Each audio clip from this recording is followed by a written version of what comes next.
nós está para ave kinana na Aruba One Healthy Day.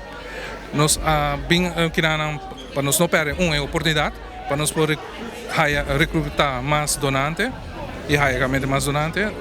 E visita kinana para nós hopi fructífero. Ainda na bem na meld para virar donante, dus para Stichting Bloedbank é aqui algo hopi great.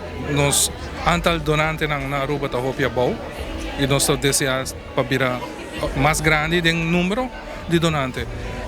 Bem se nós para inscrever, pero também não por bem se nós mais fácil. Assim via nosso website, gewoon bij de Bloedbank Aruba, but hij website de Bloedbank. En dan wordt een paar die kunnen via donante, wordt klikken. Bota llena de gegevens dan. E essa worden mandar para nós e nós também contato para assinar um cita com nós, para assinar o processo de donante para starte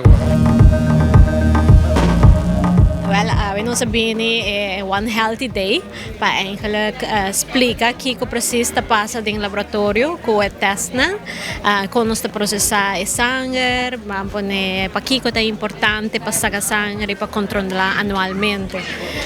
Nós explicamos que maneira hasta agora que tomar babai sala de operação, não saca o appendix per favore a fonte, e nós demonstrar que está passa e como nós está o que saque o microscópio. E é não super interessante, porque algo nunca não há com essa que está e precisa que está o não? Nós temos com diferentes folders, porque a parte de testing de sangue, nós fazemos um DNA test, ou fazemos vaderschapsonderzoek, para explicar o que é aceita. E também nós temos outro teste que nós chama HOH, que está em cooperação com o ginecólogo, para a mulher que não por sair no estado, nós temos um laboratório na Aruba que brinda esse serviço de por oferecer uma possibilidade para a mulher que tem dificuldade de sair no estado, por sair no estado. Chama HOH, então aqui também em combinação com a ginecologia.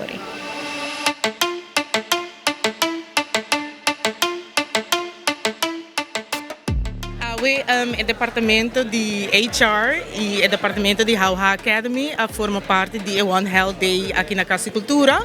Nós eigenlijk abim para dar informação de tour e função que nós temos no hospital e também dar informação over o que temos oferecer na HOH Academy.